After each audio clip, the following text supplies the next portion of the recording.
Hi, இன்னைக்கு biochemistry பிட்ஸில் நம்ம ஒரு important update from the Tamil Nadu doctor MGR medical university பார்க்க போகிறோம். ஃபர்ஸ்ட் எம்பிபிஎஸ் பயோகெமிஸ்ட்ரியில் உள்ள சேஞ்சஸ் இந்த வீடியோவில் பார்க்கலாம் வாங்க. ஸோ இதில் நமக்கு வந்து கிட்டத்தட்ட 20 to 30 பேஜஸ் டாக்குமெண்ட் இருந்துச்சு. இதில் நமக்கு ஃபர்ஸ்ட் எம்பிபிஎஸ் பயோகெமிஸ்ட்ரிக்கு உண்டானதை மட்டும் கிளிக் பண்ணி இந்த வீடியோவில் போட்டிருக்கிறேன். ஸோ இந்த மாதிரி தான் அதில் ஸ்டேட் ஆச்சு. Agenda from the first MBBS board. Agenda number 1 என்ன டிஸ்கஸ் பண்ணியிருக்கிறாங்க அப்படின்னு பார்த்தீங்கன்னா எஸ்ஏபி மீட்டிங்னு சொல்லுவாங்க, ஸ்டாண்டிங் அகாடமிக் போர்டு அப்படிங்கிறது. அந்த மீட்டிங்கில் டிஸ்கஸ் பண்ணி தான் அந்த சேஞ்சஸை எப்போவுமே இம்ப்ளிமெண்ட் பண்ணுவாங்க ஒரு university. So regarding the biochemistry practical examinations the following aspirations have to be followed அப்படின்னு மென்ஷன் பண்ணியிருக்கிறாங்க. என்னென்ன ஆஸ்பிஸ்டேஷன்ஸ்னு பார்க்கலாமா? ஸோ இப்போ பார்த்தீங்கன்னா ஒவ்வொரு காம்பிடன்சி நம்பர் வந்து உங்களுக்கு என்எம்சி வெப்சைட்டில் உள்ள curriculum document UG curriculum volume 1 பார்த்தீங்கன்னா அதில் பயோகெமிஸ்ட்ரிக்கு பிசிங்கிற கோடு கொடுத்து அது பக்கத்தில் காம்பிடன்சி நம்பரும் போட்டிருக்கும். அந்தந்த காம்பிடன்சிக்கு என்னென்ன தெரிஞ்சுக்கணும்னு மென்ஷன் ஆயிருக்கும். அதை நீங்கள் செக் பண்ணி பார்த்துக்கலாம். ஸோ இதில் 14.3க்கு யூரின் அனாலிசிஸ் டிப்ஸ்டிக் மெத்தடில் பண்ணுற ஆஸ்பிஸ்டேஷன். ஸோ டிப்ஸ்டிக்னா ஒரு சின்ன ஸ்டிக் மாதிரி ஒரு கிட் இருக்கும். அதில் வந்து நீங்கள் வந்து என்ன உள்ள யூரின் சாம்பிள் டிப் பண்ணி பார்த்தா எதெல்லாம் பாசிட்டிவ் வந்திருக்குங்கிறத நீங்க ஒரு ஸ்டாண்டர்டோட கம்பேர் பண்ணி நீங்க அதோட இன்டர்பிரேஷன் எழுதுற மாதிரி. ஸோ இதான் யூரின் அனாலிசிஸ் டிப்ஸ்டிக் மெத்தட் இருக்கும். அப்போ குளுக்கோமீட்டர் ரீடிங், ஸோ குளுக்கோமீட்டர் ஒன்று இருக்கும், அதை எப்படி யூஸ் பண்ணணும், அதோட ஸ்டிக்கும் கொடுக்கணும். அதை வச்சு நீங்க வந்து பிளட் சாம்பிள் பிரிக் பண்ணி அந்த கேப்லரி பிளட் குளுக்கோஸை மட்டும் மெஷர் பண்ணி வேல்யூஸோட இன்டர்பிரேஷன் பத்தி பேசுற மாதிரி வைக்கலாம். சிஎஸ்எஃப் அனாலிசிஸ் லம்பார் பங்க்சரோட ரிப்போர்ட் பத்தியும் டிஸ்கஷன் பண்ணலாம். அது தவிர பிளெபாட்டமி வீனஸ் சாம்பிள் கலெக்ஷன், எப்படி வந்து பிளட்ல வெயின்ல இருந்து சாம்பிள் கலெக்ட் பண்ணுவாங்க ஒரு பிளட் டெஸ்ட்டுக்கு. ஆர்டீரியல் சாம்பிள் கலெக்ஷன் ஒரு மேனிக்யூன் வச்சு கூட கேட்கலாம். என்ன வேக்குட்டைனர், கலரா வேக்குட்டைனர் இருக்கும். வேக்குட்டைனர்னா வேற ஒன்றும் இல்லை, நம்ம பிளட் சாம்பிளை கலெக்ட் பண்ற டியூப். அந்த டியூப்ல வேற கலர்ஸா இருக்கும். நம்மளோட டாப் அந்த கேப் வந்து வேற கலர் இருக்கும். அந்த கலர்ல பொறுத்து தான் நம்மளோட உள்ள இருக்கிற ஆன்டிகோயாகுலண்ட். ஸோ என்ன ஆன்டிகோயாகுலண்ட் இருக்குங்கிற பொறுத்து கலர் மாறும். ஸோ அதெல்லாம் என்னன்னு தெரிஞ்சுக்கணும். ஆர்டர் ஆஃப் ட்ரா, ஃபர்ஸ்ட் என்ன கலர் டியூப்ல நம்ம வந்து சாம்பிள் எடுக்கணும்னு தெரிஞ்சுக்கணும். அதுக்கப்புறம் என்ன கலர்ல எடுக்கணும், ஏன் இந்த ரீசன்ங்கிறதையும் தெரிஞ்சுக்கணும். டூர்னிகெட் டெக்னிக், ஸோ பேஷண்ட்டுக்கு வந்து நம்ம வந்து ஒரு டூர்னிகெட் கட்டி தான் அதுக்கப்புறம் வெயினை லொகேட் பண்ணிட்டு அதுக்கப்புறம் தான் நம்ம சாம்பிள் எடுப்போம். ஸோ அந்த டெக்னிக் எல்லாமே தெரிஞ்சுக்கணும். Pre analytical post analytical errors அந்த மாதிரி இது ரிலேட்டடான ஆஸ்பிஸ்டேஷன்ஸ் இருக்கும். QC charts or LJ charts, அதோட இன்டர்பிரிட்டேஷன். ஸோ ஒவ்வொரு அனலைட்டர் ரன் பண்றதுக்கு முன்னாடியும் பயோகெமிஸ்ட்ரி லேப்ல QC போடுவாங்க, குவாலிட்டி கண்ட்ரோல் மெட்டீரியல் ஆட் பண்ணிட்டு அதை வச்சுட்டு தான் நம்ம அதுக்கப்புறம் பேஷண்ட் சாம்பிள் ப்ராசஸ் பண்ணுவோம். அதோட ரிப்போர்ட்டை வந்து ஒரு சார்ட்ல இன்டர்பிரேட் பண்ணி வரும். அந்த சார்ட் தான் எல்ஜே சார்ட்னு சொல்லுவோம், லெவி ஜெனிங்ஸ் சார்ட். ஸோ அதோட இன்டர்பிரிட்டேஷன் இதெல்லாம் உங்களுக்கு உங்க இன்ஸ்டிடியூஷன்ல சொல்லி தருவாங்க. நம்ம இனிமே சக்சஸிவ் வீடியோஸ்லயும் பார்க்கலாம். அது தவிர HbA1c குரோமட்டோகிராம். HbA1c ஒரு முக்கியமான அனலைட் டயபெட்டிஸ் மெலிட்டஸ்ல. ஸோ அதோட குரோமட்டோகிராமோட ரிப்போர்ட்டை இன்டர்பிரிட்டேஷன் தெரியணும். Energy content of different food items, low and high glycemic food என்னங்கிறதெல்லாம் தெரியணும். இப்போ இதெல்லாம் பார்த்தீங்கன்னா ஸோ பழைய மாதிரி சும்மா ஒரு டெஸ்ட் வச்சு டெஸ்ட் பண்ணிட்டு போகாம எல்லாமே நீங்க வந்து ரீசன்ட்லி இன் கரண்ட் யூஸ் இருக்கிற டெஸ்ட் எல்லாம் இன்க்ளூட் பண்ணி உங்களுக்கு என்னென்னலாம் தெரியணுங்கிறத இன்க்ளூட் பண்றதுக்காக போட்டிருக்காங்க. So every institution should take appropriate steps to impart the above skills. So உங்க காலேஜ்ல இந்த ஸ்கில்ஸை உங்களுக்கு கண்டிப்பா சொல்லி கொடுப்பாங்க. அடுத்த பாயிண்ட் என்ன சொல்லியிருக்காங்கன்னு பார்த்தீங்கன்னா, இது வந்து ஸ்டூடெண்ட்ஸ் எல்லாருக்குமே ஒரு ஜாக்பாட் மாதிரி.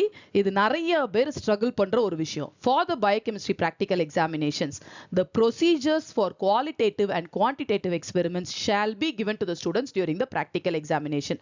ப்ரொசீஜர் அப்படின்னா இப்போ ஃபார் எக்ஸாம்பிள் 1 ml சொல்யூஷன் எடுங்க, 3 ml சொல்யூஷன் எடுங்க, இந்த இத்தனை ml டிஸ்டில் வாட்டர் எடுங்க, இந்த சொல்யூஷன் எடுங்க, இந்த ரியேஜென்ட் எடுங்கலாம் இருக்கும் இல்லையா. அது எல்லாமே இனிமே நீங்க மெமரைஸ் பண்ண வேண்டியதில்லை. இது வந்து ஒரு முக்கியமான அப்டேட். ஏன்னா university wants you to concentrate on clinical interpretation.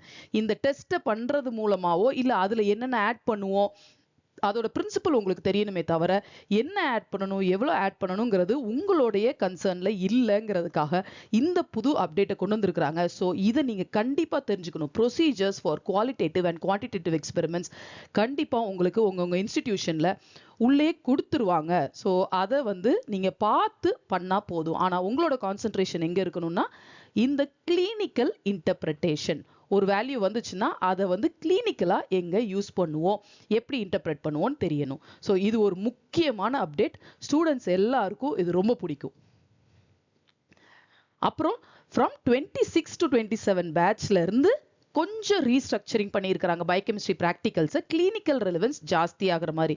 நம்ம இதுக்கு முன்னாடி ஒரு வீடியோ போட்டிருந்தோம் மார்க் டிஸ்ட்ரிபியூஷன், அது வந்து 25 பேட்சுக்கு அப்ளிகபிளாக இருக்கும். பட் 26 பேட்ச்ல இருந்து இந்த மாதிரி டிஸ்ட்ரிபியூட் பண்ண போகிறாங்க. குவான்டிடேட்டிவ் 20, குவாலிட்டேட்டிவ் 20, சார்ட்ஸ் ஆஸ்பி மார்க்ஸ் எல்லாம் அதே மாதிரி தான் இருக்கு. ஸோ நீங்க பாத்தீங்கன்னா குவான்டிடேட்டிவ் நமக்கு 25 இருந்தது. ஸோ ப்ரொசீஜரை நம்ம கொடுத்துறதுனால 20 மார்க்ஸா குறைச்சிருக்காங்க. குவாலிட்டேட்டிவும் ப்ரொசீஜர் கொடுத்துறதுனால 20 மார்க்ஸா குறைச்சிருக்காங்க 25ல இருந்து. சார்ட்ஸ் அதே நார்ம்ஸ் தான், 25 பேட்ச்க்கு இருக்கிற மாதிரியே தான் 26க்கும் இருக்கும். 15 மார்க்ஸ் 3 சார்ட். இது ஆல்ரெடி நம்மளோட ஒன் ஆஃப் த வீடியோல டிஸ்கஸ் பண்ணியிருக்கிறோம். அண்ட் ஆஸ்பி ஸ்டேஷன் 5 ஸ்டேஷன்ஸ் கொண்டு வர்றாங்க, ஈச் கேரியிங் 5 மார்க்ஸ். இதுவும் உங்களுக்கு ரொம்ப யூஸ்ஃபுல்லா இருக்கும். பெர்ஃபார்மன்ஸ் ஸ்டேஷன் 1, ரெஸ்பான்ஸ் ஸ்டேஷன் 2 இருந்துச்சு. இப்போ பெர்ஃபார்மன்ஸ் ஸ்டேஷன் 2, ரெஸ்பான்ஸ் ஸ்டேஷன் 3 மாறுது.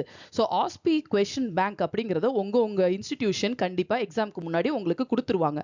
அந்த கொஸ்டின் பேங்கை வச்சு நீங்க கரெக்டா ப்ரிப்பேர் பண்ணிட்டு போனீங்கனாலே போதும், இந்த 25 மார்க் அசால்ட்டா நீங்க வாங்கிடலாம். ஸோ பிரச்சனையே இருக்காது. பயோகெமிஸ்ட்ரி ப்ராக்டிகல்ஸ் நினைச்சு வரி பண்ண வேண்டியதே இல்லை. ஸோ உங்களோட மேஜர் டாஸ்க் என்னன்னா, என்ன அனலைட் பண்ணாலும் என்ன டெஸ்ட் பண்ணாலும் அதோட கிளினிக்கல் இன்டர்பிரிட்டேஷன், பேஷண்ட் கேருக்கு இதை நம்ம எப்படி யூஸ் பண்ண போறோங்கிறத மட்டும் நீங்க மெயினா கான்சென்ட்ரேட் பண்ணா போதும். அதுதான் இந்த யூனிவர்சிட்டி சேஞ்சஸ்க்கு முக்கியமான ரீசன். இது தவிர few changes சொல்லியிருக்கிறாங்க. regarding question paper setting for theory exams, question paper setter must ensure recommended weightage is given for must know topics. So உங்க யூனிவர்சிட்டியோட உங்க கரிக்குலம் எடுத்து பார்த்தீங்கன்னா, சிலபஸ் எடுத்து பார்த்தீங்கன்னா must know topicsனு இருக்கணும். அதுக்கு ஒரு recommended weightageம் இருக்குது. ஸோ அந்த weightage படி தான் question paper செட் ஆயிருக்கணும் உங்க தியரி எக்ஸாம்ஸ்க்கு. இன்னொன்று system wise mark distribution blue பிரிண்ட்னு ஒன்று ஆல்ரெடி கொடுத்துருக்காங்க யூனிவர்சிட்டி. ஸோ யூனிவர்சிட்டி வெப்சைட்டில் ப்ளூ பிரிண்ட் இருக்கு. அதை நீங்கள் செக் பண்ணீங்கன்னாலே தெரியும் அந்தந்த சிஸ்டம்க்கு இத்தனை மார்க்ஸ் இருக்கணும் அப்படிங்கிறது இருக்கும். ஃபார் எக்ஸாம்பிள் இப்போ கார்போஹைட்ரேட் மெட்டபாலிசமா அதுக்கு இவ்வளோ மார்க், லிப்பிட் மெட்டபாலிசம், அந்த ப்ளூ பிரிண்ட்டை தான் கண்டிப்பாக ஃபாலோ பண்ணி கொடுக்கணும்னு ஸ்ட்ரிக்ட்லி அட்ஹர் அப்படின்னு யூனிவர்சிட்டி மென்ஷன் பண்ணிட்டாங்க.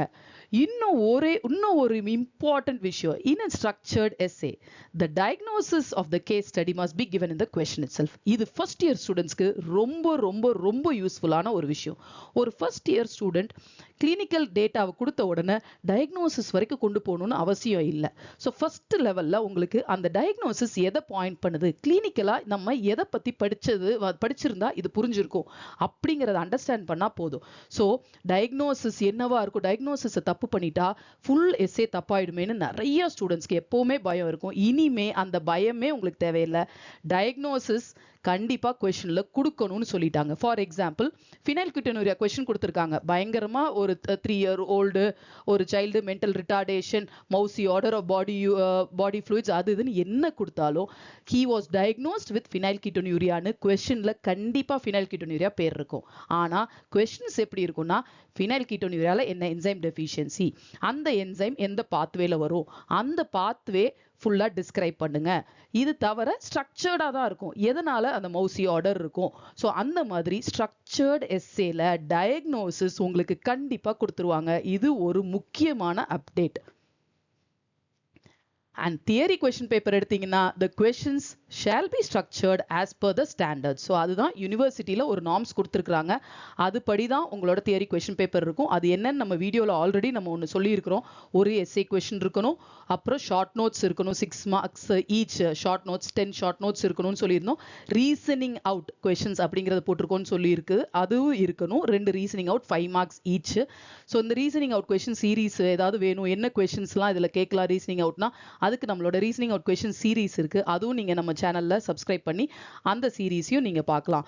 ஸோ இதுல 2 முக்கியமான அப்டேட் உங்களுக்கு என்னன்னா, இனிமே நீங்க ப்ரொசீஜர்ஸ் எதையும் மெமரைஸ் பண்ணிட்டு போக வேண்டியதில்லை. இத்தனை எம்எல், இந்த யூரியாக்குனா 1 ml 3 ml, புரோட்டீனுக்குனா 4 ml 1 ml, இந்த கன்ஃபியூஷனே உங்களுக்கு வேணாம். Procedure will be kept on your table. It is suppose to be given. இது வந்து யூனிவர்சிட்டியே மேண்டேட் பண்ண ஒரு விஷயம். ஸோ இனிமே நீங்க அதை பத்தி கவலைப்பட வேண்டியதில்லை. இன்னொன்று, தியரி பேப்பர்ல எஸ்ஏ கொஸ்டின்ல உங்களுக்கு டயக்னோசிஸை கண்டிப்பா கொடுத்துருவாங்க. டயக்னோசிஸை தப்பா கண்டுபிடிச்சு ஃபுல் எஸ்ஏ தப்பாயிடுவோமோங்கிற பயம் இனிமே உங்களுக்கு கிடையாது. ஸோ உங்களுடைய வேலை என்னன்னா ஸ்டூடெண்ட்ஸ், நீங்க வந்து கான்சென்ட்ரேட் பண்ணி கிளினிக்கல் ரெலிவன்ஸ் எல்லா இடத்துலையும், பயோகெமிஸ்ட்ரினா பயப்படாதீங்க, ஸ்ட்ரக்சர்ஸ் கிடையாது, பாத்வே கிடையாது, அதை மட்டும் நினைச்சுக்கோங்க. உங்களுக்கு என்னன்னா ஒரு மாலிக்யூல் நம்ம பாடிக்குள்ள என்ன பண்ணுது அதை மட்டும்தான் நீங்க தெரிஞ்சுக்க போறீங்க. அதனால அதுல டீரேஞ்ச்மெண்ட்ஸ் இருந்தா பேஷண்ட்டுக்கு என்ன ஆகும் அப்படிங்கிற கிளினிக்கல் ஓரியன்டேஷன் மட்டும் இருந்துச்சுனாலே நீங்க பயோகெமிஸ்ட்ரி சப்ஜெக்டை ஈஸியா கிளியர் பண்ணிடலாங்கிறதையும் தெரிஞ்சுக்கோங்க. ஸோ இந்த அப்டேட் உங்களுக்கு யூஸ்ஃபுல்லாக இருந்துச்சுன்னா இந்த சேனல் சப்ஸ்கிரைப் பண்ணுங்க. இதே மாதிரி வேற ஏதாவது கண்டென்ட் வேணும்னு நினச்சிங்கன்னா அதையும் நீங்கள் கமெண்ட்ஸில் போடுங்க. ஸோ சேம் கண்டென்ட் அந்த மாதிரி ரெலவெண்ட் கண்டென்ட்ஸை உங்களுக்கு நான் கொண்டு வந்து ப்ரெசென்ட் பண்ணுறேன்.